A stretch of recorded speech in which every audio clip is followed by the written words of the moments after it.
নমস্কার বন্ধুরা, আজ আমি নিয়ে এসেছি চিচিঙ্গার দারুণ টেস্টি একটি নিরামিষ রেসিপি, যেটা গরম ভাতের সাথে থাকলে আর অন্য কিছুই লাগবে না। সমস্ত ভাত এই একটা পদ দিয়েই খাওয়া হয়ে যাবে।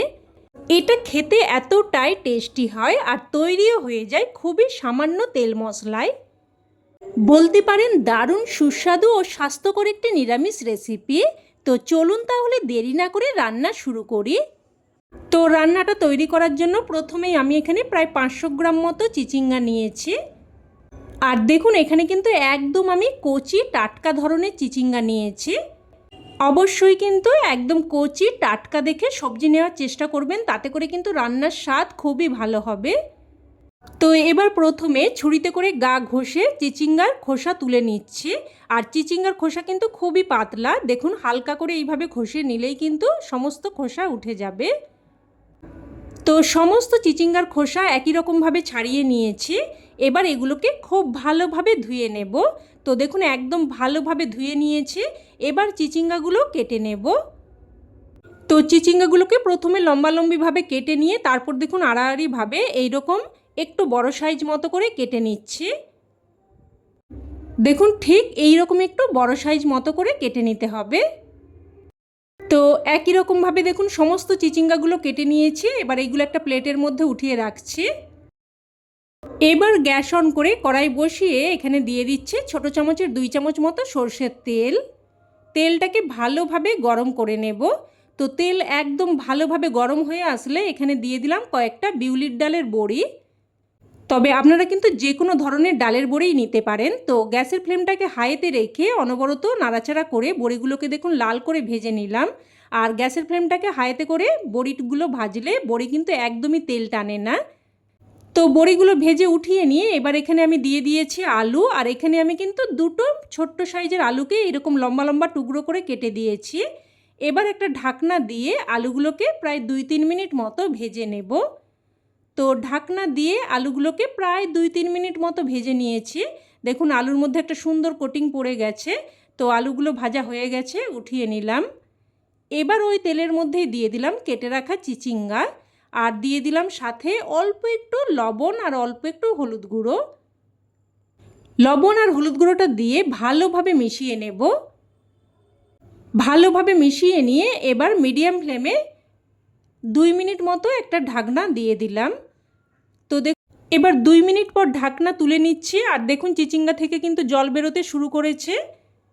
এবার আর ঢাকা দেব না, এই রকম মিডিয়াম টু হাই ফ্লেমে জলটাকে একদম শুকিয়ে নেব। চিচিঙ্গাগুলোকে একটু ভাজা ভাজা মতো করে নেব। তো দেখুন চিচিঙ্গাগুলো কিন্তু বেশ ভাজা ভাজা মতো করে নিয়েছি। এবার চিচিঙ্গাগুলো উঠিয়ে নিচ্ছি। উঠিয়ে নিয়ে এবার ওই কড়াইয়ের মধ্যে আবারও দিয়ে দিলাম ছোট চামচের 2 চামচ মতো সরষের তেল। ফোড়নে দিয়ে দিলাম হাফ চামচ 5 ফোড়ন। আর একটা শুকনো লঙ্কাকে 2 টুকরো করে দিয়ে দিয়েছি, 2টো ছোটো এলাচ, 1 টুকরো দারচিনি আর একটা তেজপাতাকে 2 টুকরো করে দিয়ে দিয়েছি।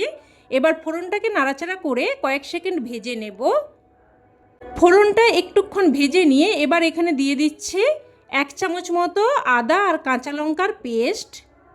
এখানে প্রায় হাফ ইঞ্চি মতো আদা আর 4টে কাঁচা লঙ্কাকে আমি হালকা থেঁতো করে দিয়েছি, একদম মিহি করে পেস্ট করিনি। তো আদা আর কাঁচা লঙ্কাটা একটুক্ষণ নাড়াচাড়া করে ভেজে নিয়ে এবার এর মধ্যে দিয়ে দিয়েছি একটা মিডিয়াম সাইজের কুচানো টমেটো। টমেটোটা দিয়েও একটুক্ষণ নাড়াচাড়া করে নেব। টমেটোটা একটুক্ষণ ভেজে নিয়ে এবার এর মধ্যে অল্প একটু জল দিয়ে দিলাম, কারণ এখানে আমি কিছু গুঁড়ো মশলা দেব।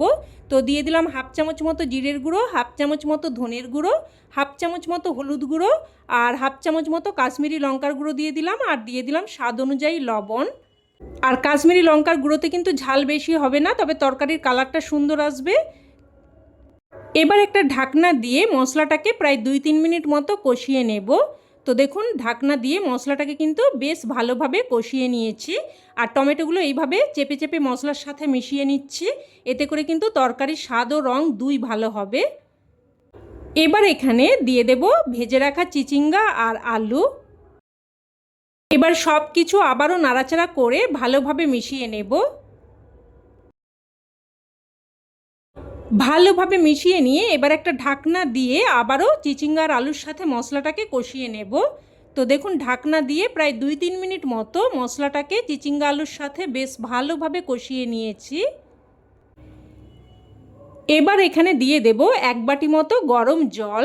আর অবশ্যই কিন্তু গরম জলই দেওয়ার চেষ্টা করবেন, তাতে করে রান্নার স্বাদ বজায় থাকবে। তো সব কিছু ভালোভাবে মিশিয়ে নিলাম। এবার আবারও একটা ঢাকনা দিয়ে মিডিয়াম ফ্লেমে প্রায় 4 থেকে 5 মিনিট মতো রান্না করে নেব। এবার অন্য দিকের গ্যাস ওভেনে একটা তড়কা প্যান বসিয়ে এখানে দিয়ে দিলাম 1 চামচ মতো 5 ফোড়ন, আর হাফ চামচ সাদা সর্ষে আর হাফ চামচ কালো সর্ষে। এবার গ্যাসের ফ্লেমটা অন করে দিলাম। এবার লো ফ্লেমে অনবরত নাড়াচাড়া করে মশলাগুলোকে ভেজে নেব। একদমই হাই ফ্লেমে ভাজতে যাবেন না, তাতে করে কিন্তু মশলা পুড়ে ফ্লেভার নষ্ট হয়ে যেতে পারে। দেখুন একটুক্ষণ নাড়াচাড়া করার পরেই মশলাগুলো এরকম চিটপিট করতে শুরু করবে। আর তখনই কিন্তু এইভাবে একটু নাড়াচাড়া করে নিয়ে সাথে সাথে মশলাটাকে নামিয়ে নিতে হবে, না হলে কিন্তু কুকিং প্রসেসটা চলতে থাকবে আর মশলাটা তাতে করে পুরো ফ্লেভার নষ্ট হয়ে যাবে। তো দেখুন মশলাটাকে একটু ঠান্ডা করে নিয়ে তারপর আমি মশলাটাকে গুঁড়ো করে নিয়েছি। এবার এদিকে প্রায় 4-5 মিনিট মতো ঢাকনা দিয়ে রান্না করে নিয়েছি। আর দেখে নেব এবার সবজি ভালোভাবে সেদ্ধ হয়েছে কিনা। তো দেখুন আলু কিন্তু একদম সুন্দরভাবে সেদ্ধ হয়ে গেছে, আর চিচিঙ্গাও আমি দেখিয়ে দিচ্ছি। দেখুন একদম সুন্দরভাবে সেদ্ধ হয়ে গেছে। এবার এখানে ভেজে রাখা ডালের বড়িগুলো দিয়ে দেব। বন্ধুরা আপনারাও কিন্তু এই রান্নাটা এইভাবে অবশ্যই একবার বানিয়ে দেখবেন, খেতে খুবই ভালো লাগে। তো ডালের বড়িটা মিশিয়ে নিয়ে এবার একটা ঢাকনা দিয়ে জাস্ট আমি 1 মিনিট মতো রান্না করে নিচ্ছি, যাতে করে ডালের বড়িটা সেদ্ধ হয়ে যায়। তো 1 মিনিট মতো রান্না করে নিয়ে এবার এখানে আমি দিয়ে দিচ্ছি অল্প একটু চিনি। এতে করে স্বাদটা সুন্দরভাবে ব্যালেন্স হবে আর খেতেও কিন্তু খুবই ভালো লাগবে, যেহেতু নিরামিষ রেসিপি। তো চিনিটা দিয়ে ভালোভাবে মিশিয়ে নিয়েছি। এবার এখানে দিয়ে দিলাম 4টে মতো চেরা কাঁচা লঙ্কা, আর যে মশলাটা আমি ভেজে গুঁড়ো করে রেখেছিলাম ওই মশলাটা দিয়ে দিলাম। আর এই ভাজা মশলা এই রান্নার স্বাদে কিন্তু একদম অন্য মাত্রা এনে দেবে। ভাজা মশলা দেওয়ার সাথে সাথেই কিন্তু একটা সুন্দর ফ্লেভার বেরোতে শুরু করেছে। আপনারা যখন রান্নাটা করবেন তখন এটা ফিল করতে পারবেন। তো সব কিছু আবারও ভালোভাবে মিশিয়ে নিয়ে এবার এখানে সবশেষে দিয়ে দিচ্ছি হাফ চামচ মতো ঘি। ঘিটা দিয়ে ভালোভাবে মিশিয়ে নিয়ে এবার গ্যাসের ফ্লেম বন্ধ করে একটা ঢাকনা দিয়ে স্ট্যান্ডিং টাইমে রেখে দিলেই রান্না কিন্তু একদম তৈরি। দেখুন দেখতে কতটা সুন্দর হয়েছে, খেতেও কিন্তু ভীষণই টেস্টি হয়। গরম ভাতের সাথে খেতে অসাধারণ লাগে। অবশ্যই এইভাবে একবার বানিয়ে দেখুন, আর আশা করছি আপনাদেরও খেয়ে খুবই ভালো লাগবে। তো রেসিপি কেমন লাগলো অবশ্যই কমেন্টে জানাবেন, আর ভালো লেগে থাকলে প্লিজ একটা লাইক দিয়ে দেবেন। আর চাইলে অন্যান্য বন্ধুবান্ধবদের সাথে শেয়ারও করতে পারেন, যাতে করে রান্নাটা সকলের কাছে পৌঁছে যায়। আর চ্যানেলের নতুন বন্ধু হয়ে থাকলে চ্যানেলটি অবশ্যই করে সাবস্ক্রাইব করে নেবেন। তো আজ এই অবধি, আবারও অন্য কোনো রেসিপিতে দেখা হবে। ততক্ষণে ভালো থাকবেন, সুস্থ থাকবেন। ধন্যবাদ।